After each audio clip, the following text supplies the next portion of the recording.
प्रयागराज महाकुंभ 45 दिन चले। प्रयागराज महाकुंभ में लगभग 65 करोड़ से ज्यादा लोगों ने गंगा में पवित्र डुबकी लगाई। भारत के साथ साथ कई और देशों के नागरिकों ने भी महाकुंभ में आकर गंगा में पवित्र डुबकी लगाई। महाकुंभ का जो आयोजन था उत्तर प्रदेश सरकार के लिए एक तरह से वो चुनौती था। इतनी बड़ी संख्या में आए श्रद्धालुओं के लिए आने जाने की व्यवस्था करना, उनके लिए खाने रुकने की व्यवस्था करना, उनके लिए टॉयलेट की व्यवस्था करना एक बहुत बड़ी चुनौती थी। इन सब चुनौतियों से पार पाते हुए उत्तर प्रदेश के मुख्यमंत्री योगी आदित्यनाथ, उत्तर प्रदेश की पुलिस प्रशासन और जो वो सफाई कर्मी जो भी वहां पर लगे हुए थे, उनका इस आयोजन में बहुत बड़ा रोल था। इसके साथ साथ भारत के कई ऐसे नेताओं के चेहरे भी महाकुंभ 2025 ने उजागर किए हैं जो सनातन विरोधी हैं। कई सनातन विरोधी नेताओं के चेहरे इस महाकुंभ के दौरान सामने आए हैं और उन्होंने अपनी जो हिंदू विरोधी या जो सनातन विरोधी मानसिकता है उसका खुल के परिचय दिया, उसको लोगों के सामने रखा। योगी आदित्यनाथ, नरेंद्र मोदी या फिर भारतीय जनता पार्टी की आलोचना करते करते ये लोग कब सनातन की आलोचना कर देते हैं, कब सनातन पर टिप्पणी कर देते हैं, इनको पता ही नहीं चलता।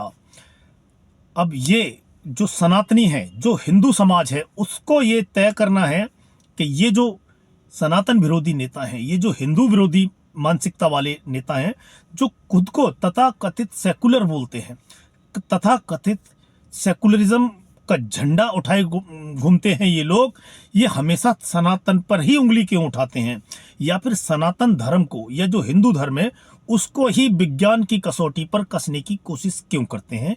क्या बाकी जो धर्म है, जो पंथ हैं, जो मजहब हैं, उनके बारे में इनकी राय ऐसी क्यों नहीं होती है? नमस्कार, मैं हूं अजय कुमार और आप देख रहे हैं मेरा यूट्यूब चैनल अजय हिंदुस्तानी। एक बार फिर आप सबका स्वागत है। अपने 45 दिन के लंबे सफर के बाद प्रयागराज महाकुंभ कल शिवरात्रि के पावन पर्व के साथ ही संपन्न हो गया है। जैसा कि मैंने आपको बताया कि इन 45 दिनों में 65 करोड़ से ज्यादा लोगों ने गंगा में पवित्र डुबकी लगाई। जो श्रद्धालु थे लगातार प्रयागराज आ रहे थे महाकुंभ में, और जो राजनेता थे वो लगातार इस पर राजनीति कर रहे थे।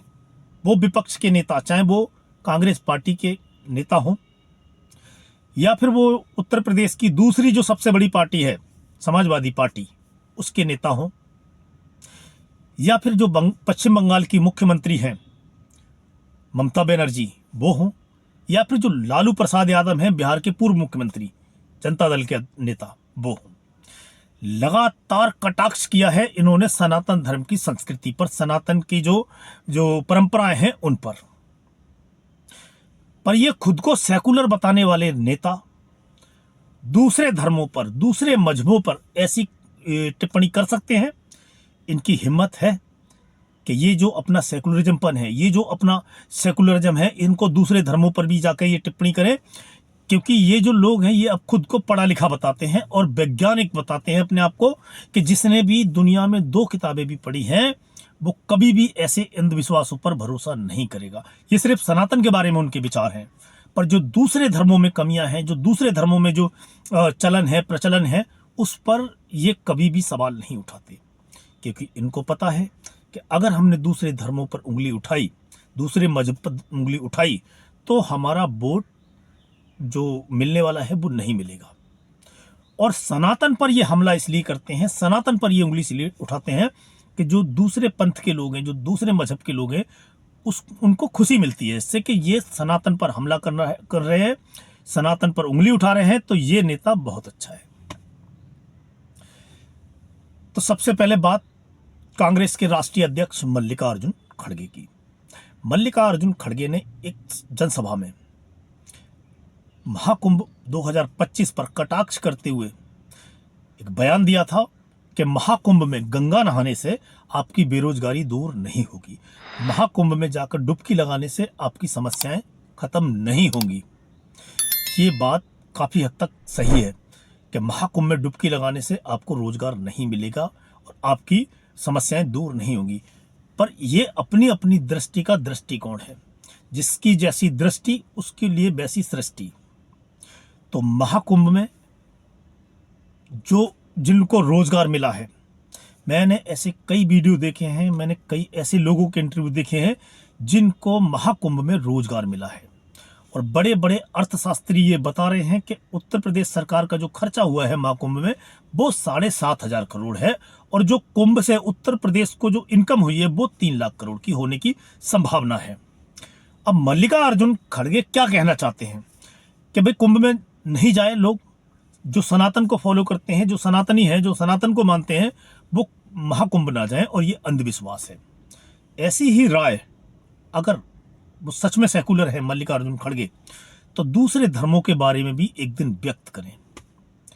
उनको पता चल जाएगा कि वो कितने पानी में है। जिस दिन दूसरे मजहब पर उन्होंने इस तरह की टिप्पणी कर दी उस दिन। दूसरी तरफ है पश्चिम बंगाल की मुख्यमंत्री ममता बनर्जी। ममता बनर्जी ने तो महाकुंभ को मृत्यु कुंभ बता दिया, क्योंकि उनका इशारा था कि जो मौनी अमावस्या के दिन महाकुंभ में जो भगदड़ हुई थी, जिसमें 30 निर्दोष श्रद्धालु दबकर मर गए थे, और जो नई दिल्ली रेलवे स्टेशन पर भगदड़ हुई थी उसमें 18 श्रद्धालु जो लोग मारे गए थे। सारे श्रद्धालु नहीं थे नई दिल्ली स्टेशन पर, वो लोग कहीं और जाने वाले भी थे, पर उसमें 18 लोगों की जो मृत्यु हुई थी उस पर सवाल उठाए थे। इतनी बड़ी व्यवस्था, 65 करोड़ लोगों के आने जाने का ध्यान रखना, उनको उनके गंतव्य पर पहुंचाना, उनके लिए टॉयलेट, बाथरूम, इसकी व्यवस्था करना, कानून व्यवस्था की पूरी जिम्मेदारी अपने सर पर उठाना, ये उत्तर प्रदेश की पुलिस ही कर सकती थी और उत्तर प्रदेश के मुख्यमंत्री योगी आदित्यनाथ ही कर सकते थे। मुझे नहीं लगता इस समय भारत में कोई दूसरा मुख्यमंत्री ऐसा है जो इतने बड़े समागम को सफलतापूर्वक करवा लेता। अगर ये 2 घटना ना होती तो इतिहास में दर्ज हो जाता ये महाकुंभ। बस ये 2 घटना हुई है इतिहास में, तो हालांकि अभी भी दर्ज हुआ है, वर्ल्ड रिकॉर्ड बने हैं, गिनीज ऑफ वर्ल्ड रिकॉर्ड के अधिकारी समय समय पर वहां गए हैं, जैसे सफाई कर्मचारियों ने रिकॉर्ड बनाया। तो अगर ये 2 दुर्घटनाएं नहीं होती तो ये बहुत बड़ा सफल आयोजन होता। तो ममता बनर्जी जैसे नेताओं के चेहरे उजागर किए हैं महाकुंभ ने। अब बात करते हैं सूबे की दूसरी सबसे बड़ी पार्टी, यानी कि राज्य की दूसरी सबसे बड़ी party Samajwadi party. Samajwadi party के प्रमुख और पूर्व मुख्यमंत्री अखिलेश यादव, जिस दिन से महाकुंभ की तैयारियां शुरू हुई थी उसी दिन से महाकुंभ के समापन तक हर दिन ये नेताजी महाकुंभ पर उंगली उठाते रहे। इन्होंने शुरू में ये बोला था कि महाकुंभ में कोई भी जाने को तैयार नहीं है और महाकुंभ जाने वाली तमाम ट्रेनें और तमाम बसें खाली जा रही हैं। जबकि आप सबको पता है, आप सब ने टीवी पर देखा होगा, मीडिया में, सोशल मीडिया पर देखा होगा कि लोगों की किस कदर भीड़ थी शिवरात्रि तक। और शिवरात्रि, जब कल शिवरात्रि थी, महाकुंभ का समापन हो गया है, तो आज भी लोग पहुंच रहे हैं। तो अखिलेश यादव ये बताना चाह रहे थे कि महाकुंभ में कोई आने नहीं चाह रहा है, ये सब बेकार की चीजें हैं, लोग इस पर ध्यान नहीं देते हैं, और अब सनातन को मानने वाले हैं वो भी आपके साथ नहीं आ रहे हैं। आपने जो आयोजन किया है यूपी में इतना बड़ा, लोग उसमें शामिल नहीं होंगे। हकीकत आपके सामने है, आपने देखा होगा। उसके बाद अखिलेश यादव खुद महाकुंभ गए और वहां जाके वीडियो बनवाया, तस्वीरें खिंचवाई और ये बताया कि महाकुंभ में पैर रखने की जगह नहीं है, इतने लोग आ रहे हैं और अव्यवस्था है और पुलिस व्यवस्था बहुत खराब है। अब एक बात आप बताओ, दोनों बयानों को आप देखो, पहले कह रहे कि कोई नहीं आ रहा है, बाद में कह रहे इतने लोग आ रहे हैं कि वहां इनको संभाला नहीं जा रहा है। तो महाकुंभ के बारे में इनकी जो नेगेटिविटी थी, जो इनकी नेगेटिव सोच थी, वो उजागर होती है।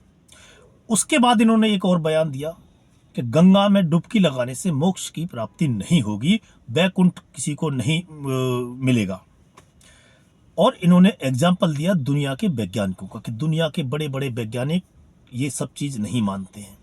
और कोई भी इंसान जिसने 2 किताबें पढ़ी हैं वो भी इन सब फालतू चीजों पर विश्वास नहीं करेगा। ये विज्ञान का मामला नहीं है, ये साइंस का मामला नहीं है, ये आस्था का मामला है, ये भाव का मामला है कि आपके भाव क्या है, आपकी आस्था क्या है। बाकी पंथ मजहब के लोगों की भी आस्था है, उस पर भी किसी को उंगली उठाने का कोई हक नहीं है, और ना ही किसी को सनातन और हिंदू सभ्यता या जो संस्कृति है उस पर उंगली उठाने का हक दिया जा सकता है। अखिलेश यादव ने ऐसा कोई मौका नहीं चूका जहां उन्होंने सनातन पर कटाक्ष ना किया हो। वो कंधे का सहारा लेते थे योगी आदित्यनाथ का, प्रधानमंत्री नरेंद्र मोदी का, या फिर भारतीय जनता पार्टी का, पर उनका जो टारगेट होता था वो सनातन होता था। कंधा भारतीय जनता पार्टी और उसके नेताओं का, निशाना सनातन। राहुल गांधी साबित होंगे अखिलेश यादव। उत्तर प्रदेश के लिए राहुल गांधी साबित होने वाले हैं अखिलेश यादव। जिस तरह से केंद्र में राहुल गांधी की एक छवि बन गई है पप्पू वाली, वो ही छवि अखिलेश यादव की बन जाएगी उत्तर प्रदेश में। वो कब मोदी और बीजेपी और भाजपा, इनका योगी आदित्यनाथ की बुराई करते करते, इनकी आलोचना करते करते, इन पर कटाक्ष करते करते कब सनातन पर कटाक्ष कर देते हैं, कब सनातन की आलोचना कर देते हैं, विवादित बयान देते हैं, इनको पता ही नहीं चलता। अखिलेश यादव को अहंकार है 2024 के लोकसभा चुनाव में मिली जीत का। उन्होंने उत्तर प्रदेश की 80 सीटों में से 37 सीटों पर जीत दर्ज की है। 37 सीटें जीतने के बाद से ही अखिलेश यादव का पैर जमीन पर नहीं है, आसमान में उड़ रहे हैं, जैसे जैसे उन्होंने भाजपा को पराजित कर दिया है और नरेंद्र मोदी को और योगी आदित्यनाथ को पराजित कर दिया है। वो एक माहौल बना दिया गया था संविधान को लेकर और आरक्षण को लेकर, जिसकी वजह से समाजवादी पार्टी को ये कामयाबी मिली। पर मैं आपको बता सकता हूं कि 2027 का विधानसभा चुनाव जिसको जीतने का अखिलेश यादव सपना देख रहे हैं और उत्तर प्रदेश का मुख्यमंत्री बनने का ख्वाब सजोए हैं, वो पूरा नहीं होगा।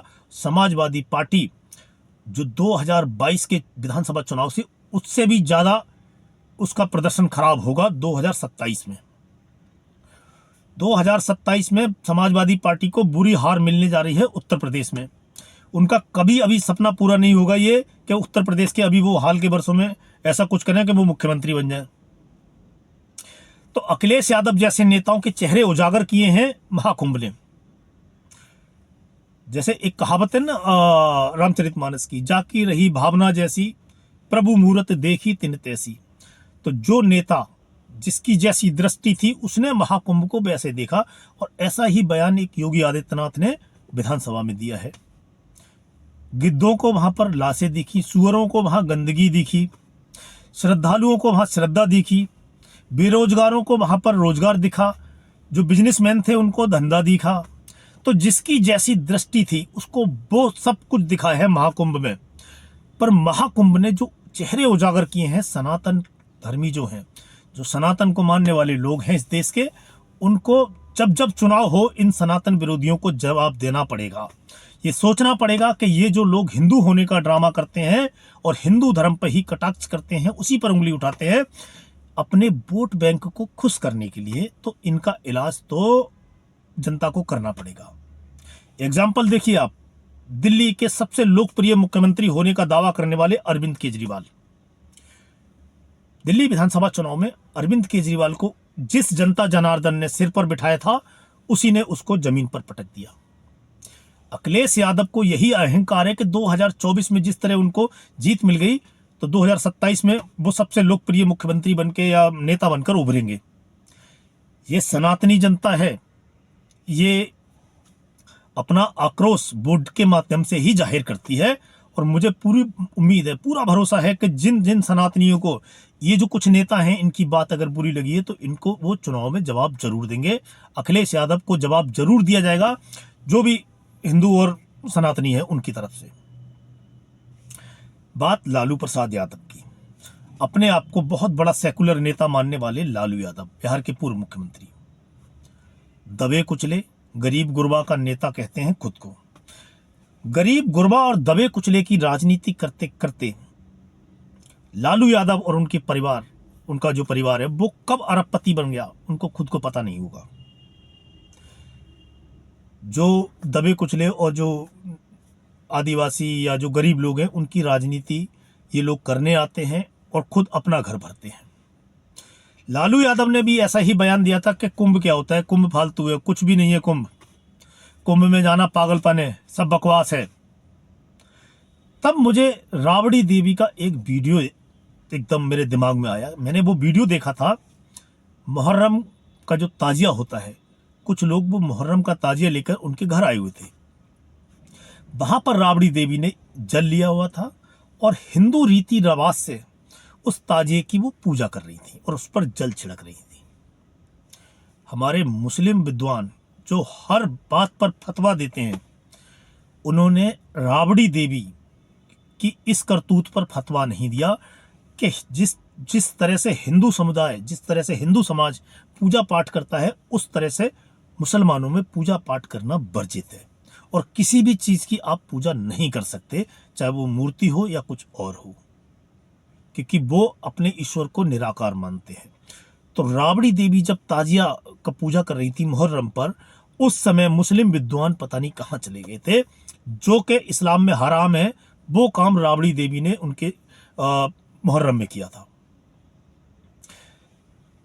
तो ये जो लोग हैं, ये तुष्टीकरण की राजनीति करते हैं, चाहे वो अखिलेश यादव हैं, मल्लिकार्जुन खड़गे हैं, लालू प्रसाद यादव हैं, ममता बनर्जी हैं, ये जो और तथाकथित नेता हैं सेकुलर, उन सबका टारगेट होता है मुस्लिम वोट बैंक। मुस्लिम वोट को खुश करने के लिए, मुस्लिम समुदाय को खुश करने के लिए ये लोग सनातन पर हमला करते हैं। और जो सनातन को मानने वाले लोग हैं, वो पता नहीं कब इस चीज को समझेंगे कि ये तुष्टीकरण की राजनीति करते हैं। उनको धर्म को नीचा दिखा के दूसरे मजहब के लोगों को खुश करते हैं। हालांकि जो दूसरे मजहब के लोग हैं, उनको भी इनसे कोई ज्यादा उम्मीद रखने की जरूरत नहीं है। ये अपने धर्म के नहीं हुए तो उनके भी नहीं होंगे। और इनमें से किसी भी नेता में इतनी हिम्मत नहीं है कि वो कभी हज पर जाने वाले लोगों को या कहीं उर्स में जाने वाले लोगों पर उंगली उठाए। उनको पता है कि अगर हमने इनके ऊपर बयान दिया तो ये पूरे का पूरा वोट बैंक दूसरी तरफ शिफ्ट हो जाएगा। पर जो हिंदू वोट है वो इस तरह नहीं होता है। उसको जाति के नाम पर लड़ाया जाता है, प्रांत के नाम पर लड़ाया जाता है, उसको भाषा के नाम पर लड़ाया जाता है और उसमें फूट डाली जाती है। जो लोग जाति जनगणना की बात कर रहे थे ना कई सालों से, महाकुंभ में उनको जाकर देखना चाहिए था कि यहां पर जाति व्यवस्था किधर है। महाकुंभ में आने वाला हर श्रद्धालु हिंदू था। वहां ना कोई जाति प्रमाण पत्र की जरूरत थी, ना अपनी जाति बताने की जरूरत थी। एक ही घाट पर ब्राह्मण, वैश्य, क्षत्रिय, दलित, आदिवासी सब एक ही घाट पर पवित्र डुबकी लगा रहे थे। कोई रोकने टोकने वाला नहीं था। और ना ही कावड़ के समय में ऐसा कभी होता है। किसी की जाति नहीं पूछी जाती, जाति पूछते हैं तो सिर्फ नेता, ये राजनीतिक लोग। सिर्फ इनका मकसद यही होता है कि किसी भी तरह से हिंदू समुदाय में फूट पैदा की जाए। अंग्रेजों वाली नीति के फूट डालो और राज करो, बस इनका मकसद ये है। इनका मकसद ना हिंदुओं से है, ना मुस्लिमों से है, ना सिखों से, ना ईसाइयों से। इनको किसी से कोई लेना देना नहीं है। ये सिर्फ अपने वोट बैंक के हिसाब से राजनीति करते हैं। जो अखिलेश यादव अभी हिंदू धर्म पर, सनातन पर उंगली उठा रहे थे, जो मल्लिकार्जुन खड़गे, ममता बनर्जी, जो लालू प्रसाद यादव, इलेक्शन आने दो, ये खुद आपको मंदिर में खड़े मिलेंगे। सबसे आगे अखिलेश यादव खड़े मिलेंगे, ममता बनर्जी।